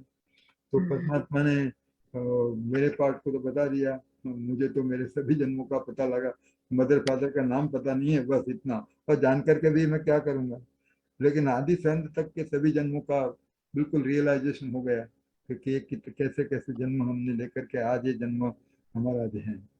तो ये जो मुक्ति का अर्थ मैंने आपको बता दिया, मोक्ष है, बंधनों से विकारों से मुक्ति माना वो मोक्ष। तो इसलिए मुक्तेश्वर जो भगवान को कहते हैं, तो मुक्तेश्वर इसीलिए कहते हैं कि आपको विकारों से वो मुक्ति दिलाता है, विकर्म से मुक्ति दिलाता है, और उससे ज्यादा जो विकर्म का बोझ आत्मा के ऊपर पड़ा हुआ है वो भी दग्ध कर देता है। अपनी ज्ञान अग्नि में, योग अग्नि में वो विकर्म भी दग्ध हो जाते हैं, तो फिर आपको आदिवादी उपाधि से पीड़ित होने की जरूरत नहीं पड़ेगी। Okay, thank you brother. I mean और को भी बहुत सारा सवाल होगा ना? हाँ, किसी को, हाँ किसी को और so पूछ सकते हैं, हमारा 9:15 बजे तक तो ऑफिशियल टाइम है, किसी को और क्वेश्चन हो तो पूछ सकते हैं। और ओम शांति ब्रदर। ओम शांति। ये जो वर्ल्ड ड्रामा है उसमें सेम सोल्स ही सेम रोल प्ले करती हैं हर कल्प में? वो हर कल्पना उसको प्ले करना है। देखो मैंने अभी वो नहीं होता है, मान लीजिए कि नहीं होता है, तो ये ड्रामा अनंत तक कैसे चलेगा मुझे बताइए। इसलिए हर आत्मा का रोल निश्चित है, लेकिन सबसे महत्वपूर्ण बात ये है कि you have freedom to choose and you have freedom to act. देखो इस मोमेंट पे आपका तो नेक्स्ट पार्ट क्या आप तो नहीं जानती है ना, ठीक है मेरी बात? हाँ, हाँ जी, अभी हाँ आगे जी। का पार्ट आपको पता नहीं है, तो you have freedom to choose and you have freedom to act also. तो कीजिए ना, मतलब आपके हाथ में है ना। तो ये जो freedom to choose and freedom to act, इसको पॉजिटिवली लीजिए। ड्रामा में हर एक का पार्ट फिक्स है, और हर एक का पार्ट बहुत बैलेंस्ड पार्ट है। ऐसा नहीं है कि किसी को अच्छा पार्ट दिया है, किसी को बुरा पार्ट दिया है, बैलेंस्ड है। यदि कोई बहुत सुख पाता है तो फिर दुख इतना ही पाता है, कम सुख पाता है तो फिर दुख कम पाएगा वो। बैलेंस्ड ड्रामा है, किसी का 84 जन्मों का पार्ट है, किसी का 1 जन्म का पार्ट है, लेकिन डिजनरेशन है। 1 जन्म के लिए आएगा तो बचपन में सतो प्रधान, युवा अवस्था में रजोगुणी और वृद्धावस्था में तमोगुणी, पूरा हो गया। सतो रजो तमो का साइकिल उसका 1 ही जन्म में पूरा होगा। जो 5000 साल में 84 जन्म पूरे लेते हैं, तो शुरू के बाबा ने तो 8 और 12 बता दिए, 84 वालों को तो बता दिया कि जो 12 जन्म है वो आपका सतोगुण में ही पास होता है। पहले 8 सतो प्रधान, फिर आप 12 जन्म जो सतो में है, फिर 21 जन्म जो आप लेते हैं रजोगुण में लेते हैं, और फिर 42 जन्म लेते हैं तमोगुणी अवस्था में लेते हैं। तो ये सतो रजो तमो डिजनरेशन, मैंने जो लॉ ऑफ एजिंग की बताई, लॉ ऑफ डिजनरेशन बताया, उसके मुताबिक होता है। लेकिन 3/4 सुख और सुखी होता है, दुख 1/4 टाइम पे, वो भी भगवान उसके लिए जिम्मेवार नहीं है। God is not responsible for that, हमारे कर्म रिस्पॉन्सिबल है। और बीच बीच में देखो हम ब्लेम भी नहीं कर सकते, देखो कितना वंडरफुल ड्रामा है। हम ईश्वर को ब्लेम नहीं कर सकते कि भी हम जब विकारों के वशीभूत होकर के कर्म करना शुरू किया, तो उस वक्त आकर के हमको वार्निंग देनी चाहिए थी, तुझे बता देना चाहिए कि तुम गलत कर रहे हो, नहीं तो तुम अभी यहाँ चले जाओगे। तो उसके लिए तो जैसे ही द्वापर युग में हम बॉडी कॉन्शियस बने और विकर्मों का मतलब हम विकारों के वशीभूत हुए और विकर्म करने लगे, इमीडिएटली एक के बाद मैसेंजरों को भेजा, एक नहीं कितने सारे मैसेंजरों को भेजा। और वो मैसेंजरों का लक्ष्य कोई धर्म स्थापन करने का नहीं था। जीसस क्राइस्ट का कोई ऐसा तो इंटेंशन नहीं था कि मैं कोई धर्म की स्थापना कर दूंगा। ये तो उसके पीछे वो क्रिश्चियन रिलीजन का, और बाइबल उसने खुद ने थोड़ा लिखा है, उसने जो बोला वो सब लोगों ने लिख करके बाइबल को तैयार किया। एडिटेड बुक है, कुरान एडिटेड बुक है। तो ये जो है भगवान को, तो बाबा ये यही कहते, मैंने तो मैसेंजर को ऋषि मुनियों को आकर के बार बार तुमको वार्निंग दी कि मानव जात के ह्यूमन रेस के दुश्मन है, काम क्रोध लोभ में अहंकार, उससे दूर रहो। तुम माने ही नहीं, तो तुम्हारा डिजनरेशन हुआ। ये भी रामा में नूद है, कोई फिक्र नहीं। लेकिन मैं अपने समय पे आता हूँ, आ करके पुरानी दुनिया का विनाश करके नई दुनिया की स्थापना करने का मेरा रोल है। तो मैं मेरे समय पे आता हूँ। और जब तुम डिजनरेशन, तुम जब बॉडी कॉन्शियस होते हो, उस वक्त मैं आकर के वार्निंग देता हूँ, तुम मुझे ब्लेम नहीं कर सकते। मैंने जीसस को भेजा, मैंने मोहम्मद को भेजा, मैंने ऋषि मुनियों को भेजा, आकर के शंकराचार्य को भेजा, सबको भेजा मैंने। और तुमको कितना वार्निंग दिया, एक की बात मानी तुमने, एक किसी की बात नहीं मानी, और फिर तुम मुझे कैसे दोष दे सकते हो। तो ये तो ड्रामा चलना है, और मेरा पार्ट तो कलयुग के अंत में है। मैं आता हूँ, विनाश करता हूँ और नई दुनिया की स्थापना करता हूँ। जो अभी चल रहा है, that period is going on. We are on the confluence age, and this is the end of this cycle. End of the cycle means cycle has to repeat again. तो ये जो बात है, हर एक का पार्ट बिल्कुल निश्चित ही है, और निश्चित रोल बजाना है सबको। लेकिन सबसे बड़ी बात यह है कि उसको नेगेटिव हमको नहीं उठाना चाहिए। अब जो होगा हम करेंगे, वो होगा तो देखा जाएगा। ऐसे थोड़ा, you know the laws of the world drama, and you have freedom to choose and you have freedom to act also. तो इतना ज्ञान होते हुए फिर मैं बुरा कर्म थोड़ा करूंगा, मैं मेरा पार्ट क्यों बिगाड़ू। तो ये बात है, जो freedom to choose and freedom to act, ये पॉइंट जो है, तो ड्रामा का ढाल के रूप में यूज करो, तलवार के रूप में नहीं। लोग तलवार के रूप में यूज करते हैं उसका। बाबा यहाँ कहते यस, ड्रामा तो निश्चित है ही है, उसमें कोई दो मत नहीं है, लेकिन आप उसका प्रयोग उपयोग ढाल के रूप में करो, तलवार के रूप में मत करो। मेरे को लगता है थोड़ा आपको ख्याल आ गया होगा। हाँ जी, थैंक यू ब्रदर। या ओम शांति। किसी और को क्वेश्चन है? Om Shanti, brother. Om Shanti. There is one question in the chat box. Brother Dr. Jidwaral asking, rebirth of humanity. So he's saying Atma equals constant and body is the one reborn. Is that right? That is his first question. Body is reborn. Yeah, so he wants to just confirm. Atma is constant. Atma and is constant, and body is mortal one. Yeah, body that takes the rebirth. So he just wants to confirm, is that right? Okay, and then, yeah. And then the second question is, if so, are our son and daughter the form of rebirth? He just... Yes, absolutely, absolutely. Yeah. And so first of all, I'll answer the first question. Actually, the body is a mortal one. So there is no question of rebirth of the body. We get the new body. Now, every birth, we get a new body. But in the next cycle, in the same number of birth, we will be getting the similar. I can't see the same body because same body doesn't exist. And therefore, the next cycle in the same number of birth, because drama has to repeat and we have to play identical role.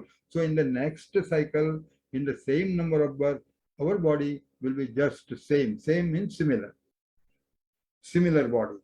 But so far as the 84 births are concerned, our bodies will be different. In all 84 births, maximum number of births is 84.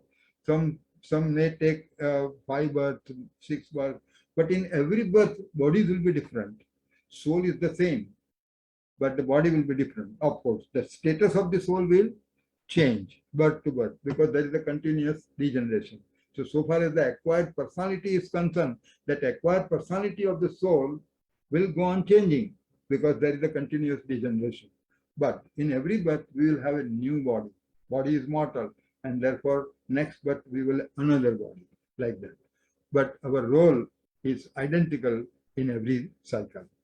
This is the answer to the first question. Next question, you said what? Hello? Hello, brother. The next question was, if so, are our son or daughter the form of rebirth? Right. Brother, he wrote the question in English, but probably it would be okay to answer in Hindi for other people. Is he following Hindi? Yeah, I think he follows. Okay. तो उसमें क्या है कि देखिए, हर आत्मा इस विश्व नाटक की एक्टर है, ठीक है? तो ये जो मतलब हमारा रिलेशन क्या है, सबसे पहले तो हर ह्यूमन सोल के साथ हमारा वास्तविक रिलेशन क्या है वो हमको समझना चाहिए। ये जो परमात्मा ने हमको नॉलेज दिया, उससे एक बात स्पष्ट हो जाती है कि हम एक ही पिता के as a soul, not as a human being, not as a person, as a human soul, हम एक ही पिता के संतान हैं। Our spiritual father is the same, the Almighty God Father. We are son of Almighty God Father. हम एक पिता के संतान हैं और एक ही घर से आए हुए हैं और यहाँ पर आए हैं पार्ट प्ले करने के लिए, एक्टर के रूप में पार्ट प्ले करने के लिए। इसीलिए क्या है कि हमारा जो रिलेशनशिप है, whether it is with the son, whether it is with the daughter, whether it is with the wife or any relation, हमारा रियल रिलेशन है वो ब्रदर का है। We are brothers, mutually we are brothers, no other relation. लेकिन फिर यहाँ पर role play करने के लिए आए हैं, तो यहाँ पर डिफरेंट रोल मुझे मिला कि भाई ये जो आत्मा, जो मेरा ब्रदर है, ये आत्मा है, उसके साथ मुझे पिता का रोल प्ले करना है। I am not his father. तो ये जो ज्ञान हमको ये बताता है कि आप रिलेशन कॉन्शियसनेस में से निकल करके रोल कॉन्शियसनेस में आ जाइए। बॉडी कॉन्शियसनेस जब होता है तो हम रिलेशन कॉन्शियस रहते हैं कि आई एम हिज फादर, तो फिर फादर हुड सवार हो जाता है। हम फिर बच्चों को छोटा मानते हैं, लेकिन हमको पता है कि ये मेरे वहाँ जो छोटे बच्चे के रूप में आया है, वो तो कहीं वो ये ओल्ड पर्सन कहीं से उसका डेथ हुआ है और वो आत्मा मेरे पास आई है, वो तो मेरे से ही सीनियर है, वैसे देखा जाए तो ये सीनियर टू मी। तो इस तरह से जो आत्मा के साथ हम पार्ट प्ले करते हैं, किसी के साथ हम फादर का करते हैं, किसी के साथ संत का करते हैं, किसी के साथ हस्बैंड का करते हैं, तो ये रोल प्ले करते हैं। हस्बैंड नहीं हूं मैं। तो ये बाबा का जो ज्ञान है, ज्ञान हमको रिलेशन कॉन्शियसनेस में से रोल कॉन्शियस बना देती है। और जब आप रिलेशन कॉन्शियसनेस में होते हैं तो अटैचमेंट होता है। Attachment is the greatest vice, तो उसमें गड़बड़ हो जाती है, पार्शियल हो जाते हैं। लेकिन जब हम रोल कॉन्शियस होते हैं तो हम डिटैच भी रहते हैं और जो सही करना है एज ए, क्योंकि पूरी दुनिया मेरा रोल देख रही है, रंगमंच है, पूरी दुनिया मेरा रोल देख रही है। तो when you are role conscious, तो वो रोल कॉन्शियसनेस में जो पिता के रूप में मुझे रोल प्ले करना है, what best and how best can I play my role as a father, वो आपके ध्यान में रहेगा। और वहां पर रिलेशन कॉन्शियसनेस में अटैचमेंट का एलिमेंट होगा। इसीलिए ये जो ज्ञान है, this is called spiritual perception. ये स्पिरिचुअल परसेप्शन होने से हम पूरे रोल कॉन्शियसनेस में द रिलेशन कॉन्शियसनेस में से रोल कॉन्शियस हो जाते हैं, तो फिर क्या होगा कि उसने अपने ही has to play role of child. अब वो उसकी बात है, वो रोल ऑफ चाइल्ड ठीक बजाए ना बजाए वो मेरा विषय नहीं है, it is not my subject. इसीलिए बच्चा कुछ ऊपर नीचे करेगा ना तो हमको इतना फीलिंग नहीं होगा।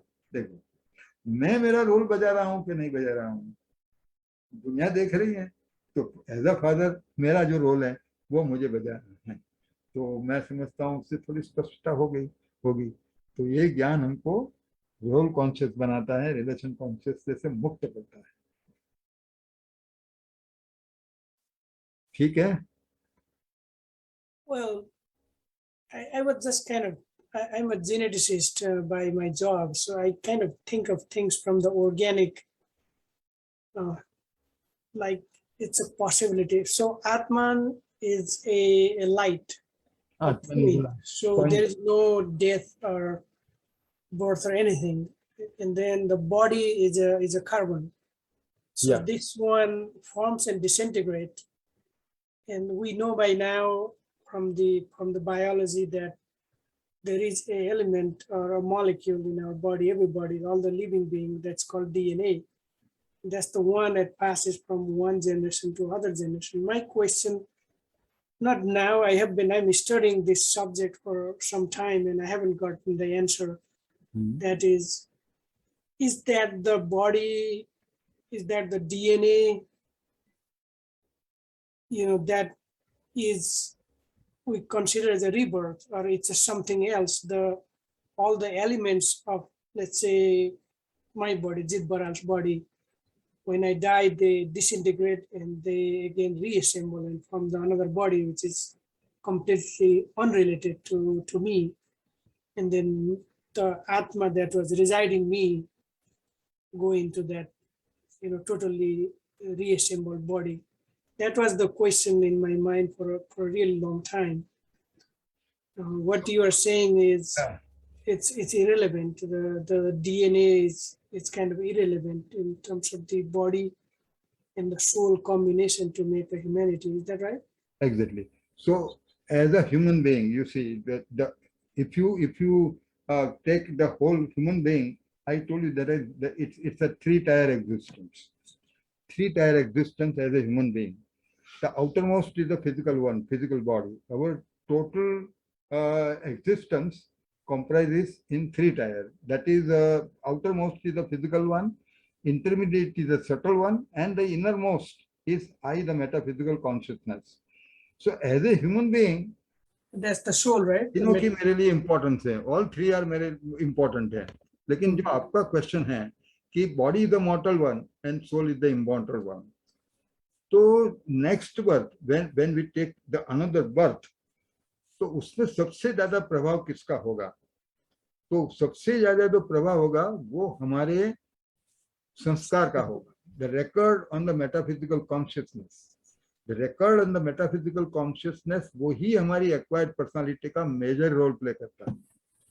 फिर बाद में हम जो नेक्स्ट बर्थ लेते हैं वो कर्मिक अकाउंट के आधार पर लेते हैं। देखो उन आत्माओं के साथ भी हमारा एक कर्मिक अकाउंट है। तो क्या होता है कि वो आत्मा ने अपना शरीर, एक नया शरीर लिया, as for example my father, मेरे फादर से मेरा बर्थ हुआ, ठीक है, तो my father is also a soul. तो उनकी भी एक, उनका भी जो है एक संस्कार है, उसकी भी एक पर्सनालिटी ट्रेड्स है वो आत्मा की। उसने एक शरीर लिया, वो शरीर से मेरा शरीर पैदा हुआ।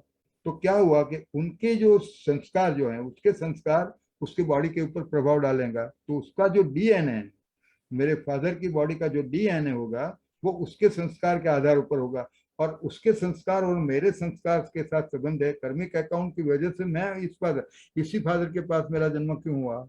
It is not accidental. ये पूरा जो जन्म होता है वो कर्मिक अकाउंट के आधार पर ही होता है। उन आत्माओं के साथ मेरा कर्मिक अकाउंट है। तो इसीलिए मेरी जो पर्सनालिटी है, मेरी आत्मा की जो पर्सनालिटी है, वो कई चीजों से, there are so many factor, number of factors जो प्रभावित करती है मेरी पर्सनालिटी को। उसमें से सबसे ज्यादा मैं तो कहता हूँ कि 75-80% जो मेरी पर्सनालिटी, जो हमारे पर्सनालिटी ट्रेड्स हैं, वो मेरे पिछले जन्मों का संस्कार ही, उसी का मैनिफेस्टेशन होता है। बाकी जो 20-25% जो है उसमें काफी कुछ फैक्टर्स आ जाते हैं। उसमें पहले तो आ जाता है कि कई क्वालिटीज जो होती हैं, कई डिसीज भी होते हैं मेरे शरीर में, तो वो हेरिटेंस में हमको मिलते हैं, जिसमें डीएनए जो आपने बताया वो रिस्पॉन्सिबल है। डीएनए तो रिस्पॉन्सिबल, कुछ संस्कारों के लिए भी डीएनए रिस्पॉन्सिबल है, लेकिन वो नहीं होते। ज्यादातर तो मेरे अपने जो संस्कार हैं वही उसी का मैनिफेस्टेशन होता है। दूसरा होता है परवरिश। परवरिश means how am I brought up, in what environment I am, मैं ब्रॉट अप हो रहा हूँ, तो ये भी उसको प्रभावित करते हैं। देखो परवरिश के ऊपर भी काफी कुछ कहा जाता है कि भी जैसी माँ बाप की परवरिश होती होगी ऐसे बच्चे का संस्कार होगा। तो ये सब फैक्टर्स महत्वपूर्ण है, लेकिन उसके परसेंटेज बहुत कम है। तो डीएनए का भी इफेक्ट है, तो डीएनए क्योंकि वही ट्रांसफर होता है मदर फादर के साथ, हमारा कर्मिक अकाउंट है, इसलिए उस फादर के वहां मैंने जन्म लिया, और उसके संस्कार का जो फिर थ्रू डीएनए मेरी आत्मा के ऊपर उसका प्रभाव पड़ता है। तो डीएनए का अपना जरूर रोल है, लेकिन बहुत लिमिटेड रोल है। मेरा जो शरीर है, तो वो शरीर का जो मतलब जो बिल्डअप हुआ पूरा शरीर, उसमें वो डीएनए का महत्व जरूर है। लेकिन सुपर मेरे personality traits, acquired personality particularly, वो पर्सनालिटी ट्रेट को बहुत सारे फैक्टर्स हैं, उसमें डीएनए में be one of the factor. लेकिन मेजर जो है वो तो मेरे अपने पिछले जन्मों के जो संस्कार हैं, पिछले जन्मों की जो एक्वायर्ड पर्सनालिटी है, उसी के ऊपर ज्यादा निर्भर करता है। Is it clear? थोड़ा बहुत? थोड़ा बहुत। अच्छा अच्छा, okay. It's a very deep subject. So हाँ, वेरी डीप सब्जेक्ट, क्योंकि ये जो एक्वायर्ड पर्सनालिटी के ऊपर काफी कुछ काम हुआ है, हम लोगों ने भी काम किया है उसके ऊपर। तो पूरा अलग से टॉपिक भी लिया जा सकता है कि अभी जो भी हमारी पर्सनालिटी का जो मैनिफेस्टेशन हो रहा है, वो हमारे पर्सनालिटी ट्रेट्स कैसे डेवलप होते हैं और कौन से फैक्टर्स हैं जो हमारी पर्सनालिटी ट्रेट को इन्फ्लुएंस करते हैं, वो पूरा एक अलग सा टॉपिक है, जो पूरे सबकॉन्शियस माइंड के ऊपर फिर उसका प्रोग्रामिंग किया जा सकता है। उसको पूरा चेंज करना चाहें, वे नॉलेज के आधार से सिस्टमेटिक वो मेथड्स एडप्ट करके हम वो पूरे पर्सनालिटी ट्रेट्स जो हमने एक्वायर्ड किए हैं थ्रू डीएनए हो, या हमारे पिछले जन्मों के थ्रू हो, या अपनी परवरिश के माध्यम से हो, तो उसको पूरा आप चेंज करना चाहें तो you have a right to do that and you can do it also. लेकिन उसकी साइंटिफिक मेथड है प्रोग्रामिंग ऑफ सबकॉन्शियस माइंड, वो करने से आप बदल सकते हैं, बिल्कुल बदल सकते हैं। okay. चलो ठीक है, अच्छा डिस्कशन हुआ, thank. Okay, brother, I have one question. आपने पूछा, मिलेंगे कल फिर। Thank you all of you. ओम शांति, ओम शांति।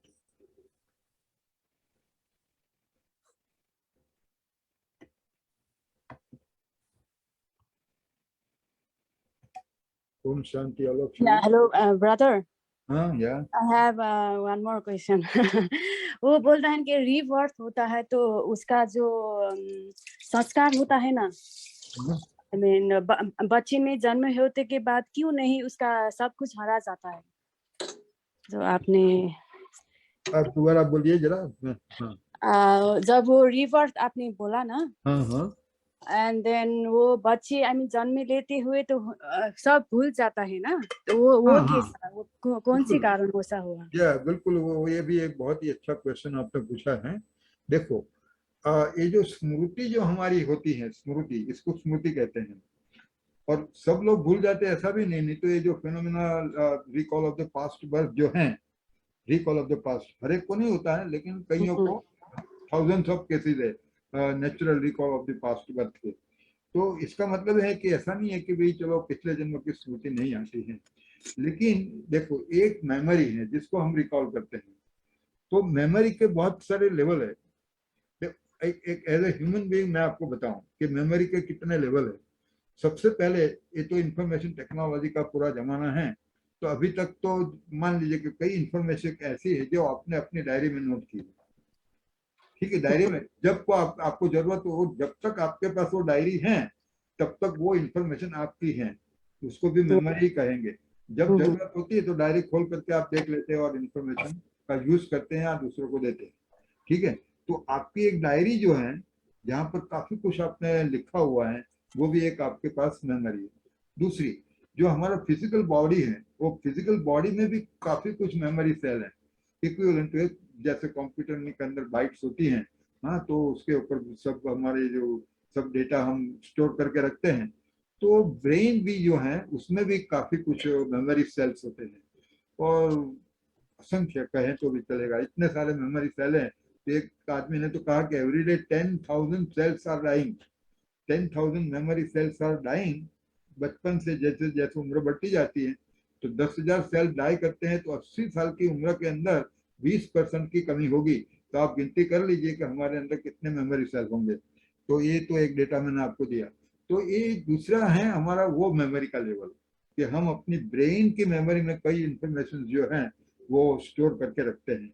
देखिए, ये जो स्टोर किया हुआ मेमोरी है ना, वो हमको हर हमेशा याद आता है, ऐसा भी नहीं।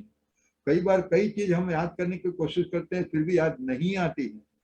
फिर क्या होता है, तो कोई ट्रिगर मिल जाता है ना, कोई रेफरेंस टू कंटेस्ट होता है या कोई ट्रिगर मिल जाता है, तो वो चीज फिर एकदम याद आ जाती है। तो मेमोरी तो है। डायरी, अब मान लीजिए कि आपकी डायरी गुम हो गई, तो गुम हो गई तो फिर वो मेमोरी आपकी चली गई, खत्म हो गई। फिर आपका बॉडी चला गया, मतलब डाया, तो जो अपनी ब्रेन लेवल की जो मेमोरी है वो भी चली गई। और तीसरा जो लेवल मेमोरी का जो है, वो मेमोरी लेवल है सोल के लेवल पर। तो सोल के लेवल पर जो मेमोरी होती है वो भी हम रिकॉल कर सकते हैं। वो तो परफेक्ट मेमोरी, सोल के ऊपर तो मेमोरी है, लेकिन उसमें क्या होता है कि जब हम शरीर छोड़ देते हैं, शरीर छोड़ने के साथ काफी कुछ हमारी फिजिकल डायरी भी गई, और ये हमारा पुराना शरीर के जितने भी मेमोरी सेल है उसकी जो स्मृति थी वो भी गई, और हम एक नए एनवायरनमेंट में आते हैं। तो जब गर्भ में होते हैं तब तो पिछला जन्म पूरा याद रहता है, और गर्भ में हम जो कुछ भी एक्टिविटी करते हैं या कुछ हमको सहन करना पड़ता है, सुख का या दुख की अनुभूति करते हैं, वो सब पिछले जन्मों की स्मृति के आधार पर करते हैं। अच्छा, अभी जब हम बच्चे के रूप में जब बाहर आते हैं तो क्या होता है कि उस वक्त भी हमारे पिछले जन्मों की कुछ मेमोरी होती है, लेकिन बोलने के सक्षम नहीं होते। तो बच्चे के चेहरे के भाव से ये सब प्रत्यक्ष होता है। देखो, बच्चे के मूड को देखो, उसके चेहरे को देखो, तो कितने भाव में परिवर्तन होता रहता है, रोता रहता है, हंसता रहता है, वो जैसे कुछ सोचता है ऐसा हमको लगता है, लेकिन वो बोल नहीं पाता। और एक नए एनवायरनमेंट में आने के लिए नई नई स्मृतियां फिर उसकी जो नए ब्रेन में, क्योंकि उसका नया शरीर है, उसमें भी मेमोरी सेल है, तो वो फिर अपनी आंखों से देखता है, तो नई नई इंप्रेशन फिर वो नए शरीर की मेमोरी में पड़ती है, तो फिर पुरानी को वो अंदर नीच चली जाती है। इसलिए अनकॉन्शियस माइंड शब्द प्रयोग किया कि पिछले जन्मों की जो स्मृति है वो भी बिल्कुल रिकॉर्डेड ही रहती हैं, बिल्कुल हकबंद रहती हैं, लेकिन उसको रिकॉल नहीं किया जा सकता, इतना आसानी से नहीं हो। एक जैसे जिप फाइल बनाते हैं कॉम्पैक्ट डिस्क के रूप में, वो अनकॉन्शियस माइंड में वो स्मृति चली जाती है, होती तो है, लेकिन फिर भी वो प्रोग्रेसिव हिप्नोटिक रिग्रेशन के माध्यम से वो घटना को रिकॉल किया जा सकता है। ये प्रूव करता है कि आत्मा के ऊपर वो मेमोरी है, लेकिन you are not able to retrieve. हम इसी जन्म की कई मेमोरी को रिट्राइव नहीं कर सकते हैं, तो पिछले जन्म की तो रिट्राइव करने की कोई बात ही नहीं है। तो ये जो स्मृति है वो बच्चे तक तो रहती है, और फिर 3-4 साल की उम्र में कई बच्चों को फिर पिछला जन्म की पूरी याद आ जाती है, माँ बाप है, उसका स्थान है, सब कुछ याद आ जाता है। तो ये तो, और ये अच्छा भी है ना, यदि पिछले जन्म, ये तो नया जन्म मिजरेबल हो जाएगा हमारा। पिछले जन्म की स्मृति तो कितना कनेक्शन हम रखेंगे। तो ये जो सिस्टम है ये परमात्मा ने ठीक ही बनाई है, और उसका मतलब ये नहीं है कि हमारे मेमोरी होती है, आत्मा के ऊपर रिकॉर्डेड रहती है। हर जन्म के पार्ट, किसी भी जन्म के पार्ट को आप रिकॉल कर सकते हो स्पेशल टेक्निक के माध्यम से। ब्रदर, थोड़ा थोड़ा बिल्कुल या थोड़ा थोड़ा ये पूरा नया एनवायरनमेंट है ना, बच्चे के लिए बिल्कुल नया एनवायरनमेंट। नई नई डायरी मिल गई उसको, नया शरीर माना, नई डायरी, तो नई नई नई इंप्रेशन, नई नई मेमोरी है, तो वो मेमोरी पिछले जन्म की फिर अंदर नीचे चली जाती है।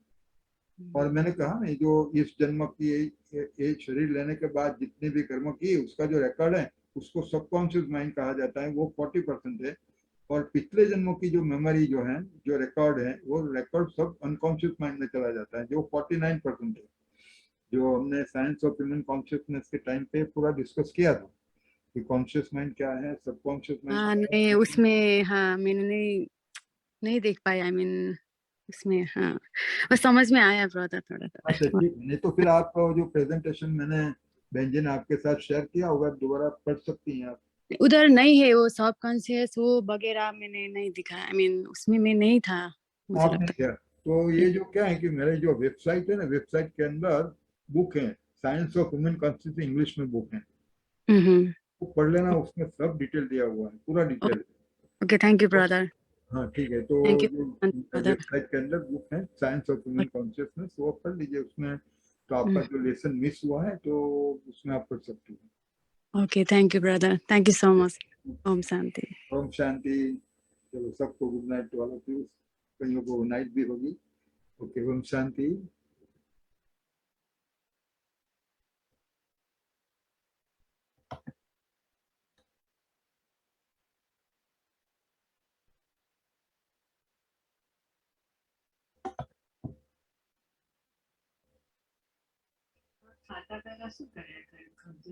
લવિત તું એવું તારે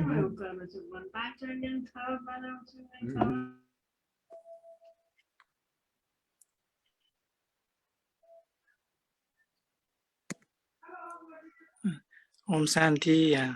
Thank you all. Thank you, brother. So see you tomorrow, right, brother?